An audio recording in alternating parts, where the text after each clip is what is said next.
ಕೇಳಲಾಗುತ್ತೆ. ನಾವೇನ್ ಯೋಚನೆ ಮಾಡ್ತೀವಿ, ಏನ್ ಸಂಕಲ್ಪ ಮಾಡ್ತೀವಿ, ಅದೇ ನಮ್ಮ ಜೀವನದಲ್ಲಿ ನಡೆಯುವಂಥದ್ದು.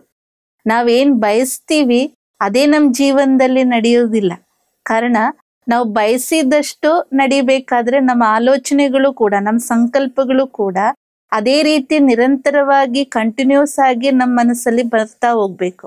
ಆಗ ಮಾತ್ರ ನಾವೇನ್ ಬಯಸ್ತೀವೋ ಅದು ನಡೀಲಿಕ್ಕೆ ಸಾಧ್ಯ.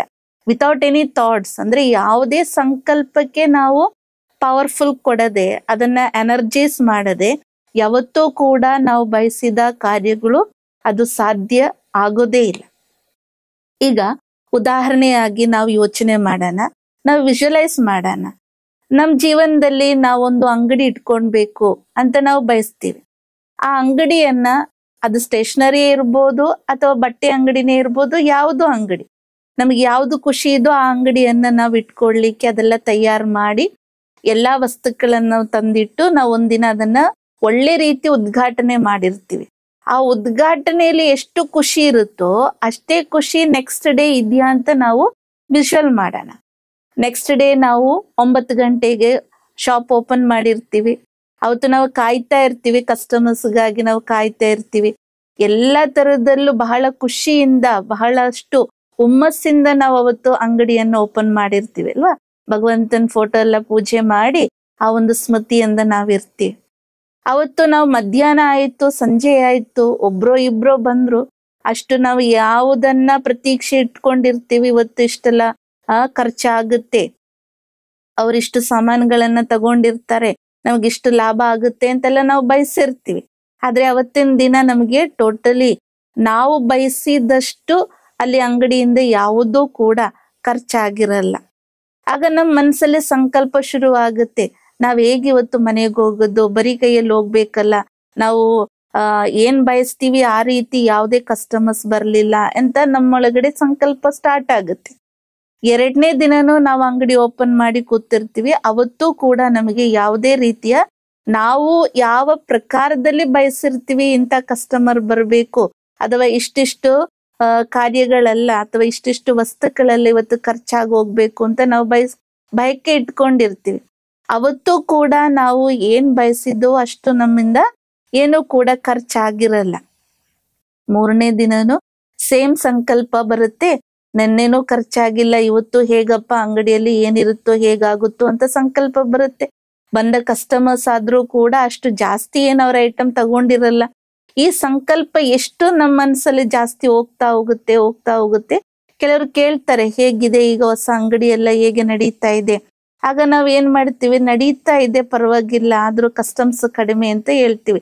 ಅಷ್ಟೇನು ಖರ್ಚಾಗ್ತಾ ಇಲ್ಲ, ಅಷ್ಟೇನು ಲಾಭ ಇಲ್ಲ ಅಂತ ನಾವ್ ಹೇಳಲಿಕ್ಕೆ ಶುರು ಮಾಡ್ತೀವಿ. ಆಗ ಒಂದು ನಮ್ಮೊಳಗಡೆ ಇರುವಂತ ಸಂಕಲ್ಪ ಏನಿದೆ, ನಮ್ಗೆ ಮೊದ್ಲೇ ಗೊತ್ತಿದೆ, ಇದೊಂದು ಎನರ್ಜಿ, ಇದೊಂದು ಊರ್ಜಾ. ನಾವ್ ಎಷ್ಟು ಸಂಕಲ್ಪ ಥಾಟ್ ಕ್ರಿಯೇಟ್ ಮಾಡ್ತೀವಿ, ಸೇಮ್ ಥಾಟ್ ರಿಪೀಟೆಡ್ ಆಗುತ್ತೆ. ಅದು ನಮ್ಮಿಂದ ಏನಾಗುತ್ತೆ, ನಮ್ ಸುತ್ತ ವೈಬ್ರೇಷನ್ ಹರಡುತ್ತಾ ಹೋಗುತ್ತೆ. ಇಡೀ ಎನ್ವಿರಾನ್ಮೆಂಟ್ ಏನಾಗುತ್ತೆ, ಆ ಒಂದು ವೈಬ್ರೇಷನ್ ಇಂದ ತುಂಬಲಿಕ್ಕೆ ಶುರು ಆಗುತ್ತೆ. ಅಂಗಡಿಯಲ್ಲೂ ಕೂಡ ಸೇಮ್ ವೈಬ್ರೇಷನ್ ತುಂಬ್ತಾ ಹೋಗುತ್ತೆ. ಮತ್ತೆ ಅದು ಸಾಮಾನ್ಯವಾಗಿ ಏನಾಗುತ್ತೆ, ಹೊರಗಡೆಗೂ ಕೂಡ ಅದೇ ಎನರ್ಜಿ ಅದು ವೈಬ್ರೇಟ್ ಆಗುತ್ತೆ, ರೇಡಿಯೇಟ್ ಆಗುತ್ತಾ ಇರುತ್ತೆ. ಆಗ ನಾವು ನೋಡ್ತೀವಿ, ಒಬ್ರು ಇಬ್ರು ನಮ್ಮ ಅಂಗಡಿಯ ಕಡೆಗೆ ಬರ್ತಾ ಇದ್ದಾರೆ. ಆಗ ನಮ್ಗೆ ಖುಷಿ ಆಗುತ್ತೆ, ಒಬ್ರಾದ್ರೂ ಬರ್ತಾ ಇದ್ದಾರೆ, ಏನಾದ್ರೂ ದೊಡ್ಡ ವ್ಯಾಪಾರ ನಡೀಬಹುದು ಅಂತ ತಿಳ್ಕೊಂಡಿರ್ತೀರ. ಆ ವ್ಯಕ್ತಿ ನಮ್ಮ ಅಂಗಡಿಯ ಮುಂದೆ ಬಂದು ಡೈವರ್ಟ್ ಆಗೋಗುತ್ತೆ, ಅವ್ರ ಮೂಡ್ ಚೇಂಜ್ ಆಗೋಗುತ್ತೆ, ಬೇರೆ ಅಂಗಡಿಗೆ ಹೋಗಿ ಸಾಮಾನ್ ಖರೀದಿ ಮಾಡಿ ಹೋಗ್ತಾರೆ. ಆಗ ಪುನಃ ನಮ್ ಸಂಕಲ್ಪ ಏನ್ ನಡೆಯುತ್ತೆ, ಬಂದವರೆಲ್ಲ ಆ ಕಡೆ ಅಂಗಡಿಗೆ ಹೋಗ್ತಾ ಇದ್ರೆ, ಬಂದವ್ರು ಯಾರು ಕೂಡ ಹೆಚ್ಚಿಗೆ ಖರೀದಿ ಮಾಡ್ತಾ ಇಲ್ಲ, ಹೆಚ್ಚು ಲಾಭ ಬರ್ತಾ ಇಲ್ಲ. ಈ ಸಂಕಲ್ಪನೆ ಏನಾಗುತ್ತೆ, ನಮ್ಮ ಯಾವುದು ಆ ಒಂದು ಎನ್ವಿರಾನ್ಮೆಂಟ್ ಇದೆ, ಆ ಒಂದು ವಾತಾವರಣ ಇದೆ, ಅದರಲ್ಲಿ ಏನಾಗುತ್ತೆ, ನೆಗೆಟಿವ್ ಸ್ಪ್ರೆಡ್ ಆಗುತ್ತಾ ಹೋಗುತ್ತೆ, ಅಷ್ಟೇ ರೇಡಿಯೇಟ್ ಆಗುತ್ತಾ ಹೋಗುತ್ತೆ. ಬೇರೆಯವರು ಬರೋದನ್ನು ಕೂಡ ಏನಾಗುತ್ತೆ, ಎನರ್ಜಿ ಡೈವರ್ಟ್ ಮಾಡಿ ಅವ್ರ ರೂಟ್ ಟರ್ನ್ ಮಾಡಿ ಬಿಡ್ತಾರೆ. ಆಗ ನಾವ್ ಯೋಚನೆ ಮಾಡ್ಬೇಕು, ಯಾವ ಹಾಡನ್ನ ನಾವು ನಿತ್ಯವೂ ಹಾಡ್ತಾ ಇದ್ದೀವಿ ನೆಗೆಟಿವ್ ಆಗಿ, ಯಾರು ಇಲ್ಲ, ಯಾರು ಬರ್ತಾ ಇಲ್ಲ, ಖರೀದಿ ಮಾಡ್ತಾ ಇಲ್ಲ ಅಂತ ಯಾವೊಂದು ಹಾಡು ನಮ್ಮ ಮನಸ್ಸಲ್ಲಿ ನಡೀತಾ ಇದೆಯೋ ಆ ಹಾಡದ್ದು ಆ ಒಂದು ವರ್ಡಿಂಗ್ಸ್ ಅನ್ನ ನಾವು ಚೇಂಜ್ ಮಾಡಕ್ಕೆ ನಾವು ಪ್ರಯತ್ನ ಪಡ್ಬೇಕಾಗತ್ತೆ. ಜನ ಬರ್ತಾರೋ ಇಲ್ಲೋ, ಖರೀದಿ ಆಗ್ತಾ ಇದೆಯೋ ಇಲ್ಲೋ, ಆದ್ರೂ ಕೂಡ ನನ್ನ ಮನಸ್ಸಲ್ಲಿ ಯಾವ ಸಂಕಲ್ಪವನ್ನ ಕ್ರಿಯೇಟ್ ಮಾಡಬೇಕು, ಯಾವ ವಿಜುವಲೈಸ್ ಅನ್ನ ನಾವು ಮಾಡ್ಕೋಬೇಕು ಎಂಬುದನ್ನ ನಾವು ಆ ಒಂದು ಪರಿವರ್ತನೆ ನಮ್ಮೊಳಗಡೆ ತರಬೇಕಾಗುತ್ತೆ. ಆಗ ಡೈಲಿ ಅಂಗಡಿ ಓಪನ್ ಮಾಡುವಾಗ ನನ್ನ ಸಂಕಲ್ಪದಲ್ಲಿ ನಾನು ಮನಸ್ಸಿನ ಪರದೆಯಲ್ಲಿ ಈ ಒಂದು ವಿಷುವಲ್ ಕಾಣ್ತಾ ಇರ್ಬೇಕು. ನನ್ನ ಅಂಗಡಿಯಲ್ಲಿ ಎಲ್ಲರೂ ಕೂಡ ಬಂದು ಸಾಧನಗಳನ್ನ ಖರೀದಿ ಮಾಡ್ತಾ ಇದ್ದಾರೆ, ತುಂಬಾ ಚೆನ್ನಾಗಿ ವ್ಯಾಪಾರ ನಡೀತಾ ಇದೆ, ಎಲ್ಲಾ ಪ್ರಕಾರದಲ್ಲೂ ವಸ್ತುಗಳನ್ನ ಅವ್ರು ಖರೀದಿ ಮಾಡ್ತಾ ಇದ್ದಾರೆ. ಅದೇ ರೀತಿ ನನಗೆ ಹೆಚ್ಚಿನ ಲಾಭ ಬರ್ತಾ ಇದೆ, ನನ್ನ ಅಂಗಡಿಯಲ್ಲಿ ಒಳ್ಳೆ ರೀತಿಯ ವ್ಯಾಪಾರ ನಡೀತಾ ಇದೆ, ನನ್ನ ಅಂಗಡಿಯ ಹೆಸರು ಈಗ ತುಂಬಾ ಪ್ರಸಿದ್ಧ ಆಗ್ತಾ ಇದೆ. ಆ ರೀತಿ ಸಂಕಲ್ಪ ಮಾಡ್ಕೊಂಡು ಆ ಒಂದು ವಿಷನ್ ಅನ್ನ ನೋಡ್ತಾ ಅದನ್ನ ವಿಜುವಲೈಸ್ ಮಾಡ್ತಾ ನೀವು ಯಾವಾಗ ಡೈಲಿ ನಿಮ್ ಸಂಕಲ್ಪದಲ್ಲಿ ಈ ಒಂದು ದೃಢತೆಯನ್ನ, ಈ ಪಾಸಿಟಿವಿಟಿಯನ್ನ ತುಂಬ್ತಾ ಹೋಗ್ತೀರಾ, ನಿಮಗೇನೆ ಅದ ಅನುಭವ ಆಗುತ್ತೆ. ಯಾರು ಡೈವರ್ಟ್ ಆಗಿ ಹೋಗ್ತಾ ಇದ್ರು ಅವರೆಲ್ಲರೂ ಕೂಡ ನಿಮ್ಮ ಮುಂದೆ ನಿಮ್ಮ ಅಂಗಡಿಗೆ ಬಂದು ಖರೀದಿ ಮಾಡ್ಲಿಕ್ಕೆ ಶುರುವಾಗುತ್ತೆ. ಆಗ ನಿಮ್ಮ ಯಾವುದು ನೀವು ಸಂಕಲ್ಪ ಇಟ್ಟಿದ್ದೀರೋ, ಬಯಸಿದಿರೋ ಅಂಗಡಿ ತೆರೀಬೇಕು, ಅದರಿಂದ ತುಂಬಾ ಸಂಪಾದನೆ ಮಾಡಬೇಕು, ಖಂಡಿತವಾಗಿ ಅದರಿಂದ ತುಂಬಾನೇ ರೀತಿಯ ಚೆನ್ನಾಗಿನೇ ಅಂಗಡಿ ನಡೀತಾ ಹೋಗ್ಲಿಕ್ಕೆ ಸಾಧ್ಯ.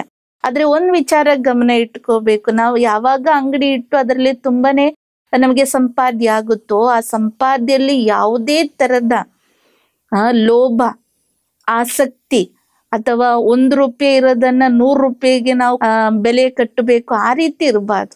ಸಾಮಾನ್ಯ ರೀತಿಯಲ್ಲಿ ಬೇರೆಯವರಿಂದ ಅವ್ರು ಖರೀದಿ ಮಾಡ್ಲಿಕ್ಕೆ ನಮ್ಮ ಅಂಗಡಿಗೆ ಬರುವಾಗ ಅವ್ರಿಗೂ ಖುಷಿ ಆಗ್ಬೇಕು. ಅದೇ ರೀತಿ ಅವ್ರಿಗೂ ಅನ್ಸ್ಬೇಕು ಇಲ್ಲಿ ಬಂದ್ರೆ ಒಳ್ಳೆ ವಸ್ತು ಸಿಗುತ್ತೆ, ಎರಡನೇದು ಸ್ವಲ್ಪ ಬೆಲೆ ಕಡಿಮೆ ಆಗಿಲಿಂದ ಸಿಗುತ್ತೆ. ಹಾಗೆ ಏನಾಗುತ್ತೆ, ಅವರಿಂದ ನಮಗೆ ಆ ಒಂದು ಪಾಸಿಟಿವ್ನೆಸ್ ನಮ್ ಕಡೆಗೂ ಬರುತ್ತೆ. ಅದೇ ರೀತಿ ನಮ್ಮಿಂದ ಖುಷಿ ಅಥವಾ ನಮ್ಮಿಂದ ಅವ್ರಿಗೆ ಆ ಒಂದು ಹಾಸ್ಪಿಟಾಲಿಟಿ ಏನಿರುತ್ತೆ, ಅವ್ರು ಬರುವಾಗ ನಾವು ಯಾವ ರೀತಿ ಅವರನ್ನ ಒಳಗಡೆ ಕರೀತೀವಿ, ಅವ್ರಿಗೆ ಯಾವ ರೀತಿ ವಸ್ತುಗಳ ಬಗ್ಗೆ ಪರಿಚಯ ಮಾಡಿಕೊಡ್ತೀವಿ, ಅವ್ರ ಜೊತೆ ನಮ್ಗೊಂದು ಆ ಒಂದು ಸ್ನೇಹ ಸಂಬಂಧ ಇರ್ಬೇಕು, ಅವ್ರ ಕಡೆಗೂ ನಮ್ಗೆ ರೆಸ್ಪೆಕ್ಟ್ ಇರ್ಬೇಕು. ಆ ರೀತಿಯ ನಮ್ಗೆ ವ್ಯವಹಾರ ಇರುವಾಗ ಖಂಡಿತವಾಗಿ ನಮ್ಮೊಳಗಡೆ ಪಾಸಿಟಿವ್ನೆಸ್ ಇರುತ್ತೆ. ಅಂಗಡಿಗೆ ಯಾರು ಕಸ್ಟಮರ್ಸ್ ಬರ್ತಾರೋ ಅವ್ರಿಗೊಂದು ಪಾಸಿಟಿವ್ನೆಸ್ ಫೀಲ್ ಆಗುತ್ತೆ. ಆ ಎನರ್ಜಿಯ ವಿನಿಮಯ ಏನಾಗುತ್ತೆ, ಪಾಸಿಟಿವಿಟಿ ಇದ್ದಾಗ ನಮ್ಗೆ ಎಲ್ಲಾ ಪ್ರಕಾರದಲ್ಲೂ ಏನಾಗುತ್ತೆ, ಶ್ರೇಷ್ಠತೆಯನ್ನ ಅಥವಾ ಸಕ್ಸಸ್ ಅನ್ನ ನಾವು ಪಡೀಲಿಕ್ಕೆ ಸಾಧ್ಯ. ನಮ್ ಇನ್ಸ್ಟಿಟ್ಯೂಷನ್ ಅಲ್ಲಿ ಒಂದು ಅನುಭವವನ್ನ ನಾವು ನಿಮ್ ಜೊತೆ ಶೇರ್ ಮಾಡ್ಲಿಕ್ಕೆ ಬಯಸ್ತೀನಿ. ನಮ್ಮ ಸೆಕೆಂಡ್ ಅಡ್ಮಿನಿಸ್ಟ್ರೇಟಿವ್ ಹೆಡ್ ಆಗಿದ್ದ ಡಾಕ್ಟರ್ ಜಾನಕಿ ದಾದಿಯವರು ತಮ್ಮ ಸೇವನದ ಒಂದು ಆದಿ ಸಮಯದಲ್ಲಿ ಅವರಿಗೆ ಇದ್ದಂತ ಒಂದು ಅನುಭವವನ್ನ ನಮ್ ಜೊತೆ ಶೇರ್ ಮಾಡ್ತಾ ಇದ್ರು. ಅವರಿಗೆ ಪರಮಾತ್ಮನ ಆದೇಶ ಸಿಕ್ಕಿತ್ತು 1970ರಲ್ಲಿ. ಅಂದ್ರೆ ನೀನು ವಿದೇಶಕ್ಕೆ ಹೋಗಿ ಈ ಒಂದು ರಾಜ್ಯೋಗದ ಸತ್ಯವಾದ ಜ್ಞಾನವನ್ನ ಅಲ್ಲಿರುವವ್ರಿಗೂ ಕೂಡ ನೀಡಬೇಕು ಅಂತ, ಪ್ರಚಾರ ಮಾಡಬೇಕು ಅಂತ. ದಾದಿಗೆ ಇಂಗ್ಲಿಷ್ ಅಷ್ಟು ಬರ್ತಿರ್ಲಿಲ್ಲ, ಆದ್ರೂ ಕೂಡ ಪರಮಾತ್ಮನ ಆದೇಶ ಅಂತ ತಿಳಿದು ಅವರು ಲಂಡನ್ಗೆ ತೆರಳಿದ್ರು. ಆಗ ಆ ಒಂದು ಸಮಯದಲ್ಲಿ ನಮ್ಗೆ ಗೊತ್ತು 1970s ಅಲ್ಲಿ ಯಾವ ರೀತಿ ಇರ್ಬೋದು, ಅಲ್ಲಿ ಎಲ್ಲರೂ ಕೂಡ ಇಂಗ್ಲಿಷ್ ಭಾಷೆ, ಅದೇ ರೀತಿ ಅವ್ರ ಕಲ್ಚರೇ ಬೇರೆ ಆಗಿತ್ತು. ದಾದಿಗಾದ್ರೆ ಬರೀ ಹಿಂದಿ ಬರ್ತಿತ್ತು. ಆಗ ಹಿಂದಿ ಕೇಳುವಷ್ಟು ಪೇಶನ್ಸ್ ಅವ್ರಿಗಿರಲ್ಲ, ಏಕೆಂದ್ರೆ ಅದು ಅರ್ಥ ಆಗ್ತಾ ಇರ್ಲಿಲ್ಲ, ಅಥವಾ ಕಲಿಬೇಕೆಂಬ ಆ ಒಂದು ಸಮಯದಲ್ಲಿ ಯಾರಿಗೂ ಕೂಡ ಅಂತ ಬಯಕೆ ಇಂಟ್ರೆಸ್ಟ್ ಇರ್ಲಿಲ್ಲ. ದಾದಿ ಒಂದು ಸಣ್ಣ ಮನೆಯಲ್ಲಿದ್ರು, ಸಣ್ಣ ಒಂದು ರೂಮ್ ಕೊಠಡಿ ಇತ್ತು. ಆ ಕೊಠಡಿಯಲ್ಲಿ ಕೂತು ಅವರೊಬ್ಬರೇ ಇದ್ರು, ಬೇರೆ ಯಾರು ಇರ್ಲಿಲ್ಲ. ಆಗ ಅವರು ಮುಂದೆ ಒಂದ್ ಚಾರ್ಪಾಯಿ ಹಾಕಿದ್ರು, ಒಂದ್ ಕಾರ್ಪೆಟ್ ಹಾಕಿತ್ತು. ಅವ್ರೊಂದ್ ಚೇರಲ್ಲಿ ಕೂತ್ಬಿಟ್ಟು ಮುಂದೆ ನೋಡಿದ್ರೆ ಯಾರೂ ಇಲ್ಲ. ಆದ್ರೆ ಆ ಕಾರ್ಪೆಟ್ ಅಲ್ಲಿ ಒಳ್ಳೆ ಹೂಗಳಿರುವಂತ ಕಾರ್ಪೆಟ್ ಡಿಸೈನ್ ಆ ರೀತಿ ಇತ್ತು. ಆಗ ದಾದಿ ಹೇಳ್ತಿದ್ರು, ಆ ಕಾರ್ಪೆಟ್ ಅಲ್ಲಿ ಒಂದೊಂದು ಹೂವನ್ನ ಅದ್ರಲ್ಲಿ ಏನ್ ಡಿಸೈನ್ ಇತ್ತು ಅದ್ರಲ್ಲೂ ಒಬ್ಬೊಬ್ಬ ವ್ಯಕ್ತಿ ಕೂತಿರುವಂತೆ ನಾನ್ ವಿಜುವಲೈಸ್ ಮಾಡ್ತಾ ಇದ್ದೆ.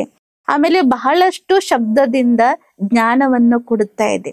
ಕ್ಲಾಸ್ ಹಾಲಲ್ಲಿ ಯಾರು ಇರ್ಲಿಲ್ಲ, ಆದ್ರೂ ಕೂಡ ಆ ಕಾರ್ಪೆಟ್ ಅಲ್ಲಿ ಒಂದೊಂದು ಹೂಗಳನ್ನ ಒಬ್ಬೊಬ್ಬ ವ್ಯಕ್ತಿಯ ರೂಪದಲ್ಲಿ ಅವರು ವಿಜುವಲೈಸ್ ಮಾಡ್ಕೊಂಡು ಅವರಿಗೆ ಜ್ಞಾನ ಕೊಡ್ತಾ ಇದ್ದೀನಿ ಅಂತ ಅವ್ರು ಜೋರಾಗಿ ಅವರಿಗೆ ಜ್ಞಾನವನ್ನ ಹೇಳ್ತಾ ಹೋದ್ರು.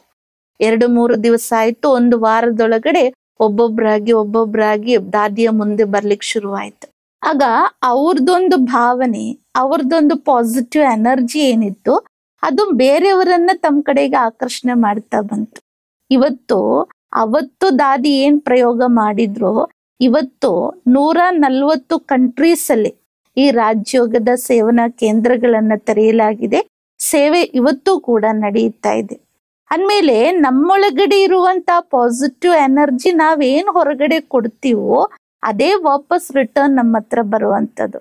ನಾವು ನೆಗೆಟಿವ್ ಆಗಿ ಕೊಟ್ರೆ ವಾಪಸ್ ನಮ್ಮ ಹತ್ರ ಬರೋದು negative energy.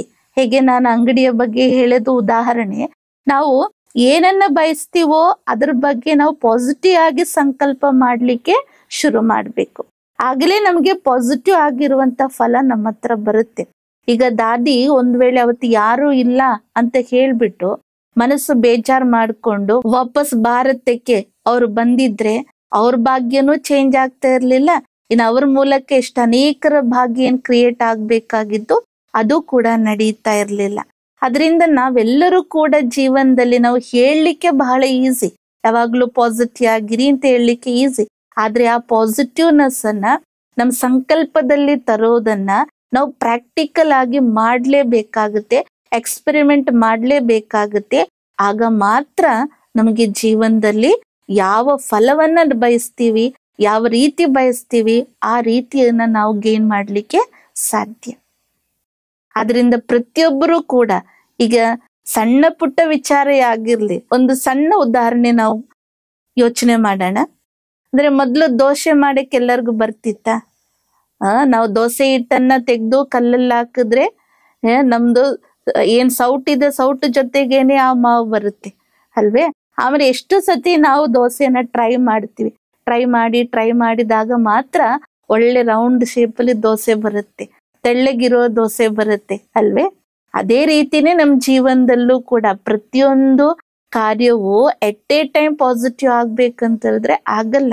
At a time perfect ಆಗ್ಬೇಕು ಅಂತ ಹೇಳಿದ್ರೆ ಆಗಲ್ಲ. ಅದಕ್ಕೆ ಪ್ರಾಕ್ಟೀಸೇ ಮಾಡ್ಬೇಕು. ಪಾಸಿಟಿವ್ ಯೋಚನೆ ಮಾಡ್ಲಿಕ್ಕಿರುವಂತ ದೃಢತೆಯನ್ನ, ಅಟೆನ್ಷನ್ ಅನ್ನ ನಾವು ಕೊಟ್ಟಾಗ ನಮಗೆ ಯಾವ ರೀತಿ ಬೇಕೋ ಆ ರೀತಿ ಫಲವನ್ನ ನಾವು ಪಡೀಲಿಕ್ಕೆ ಸಾಧ್ಯ.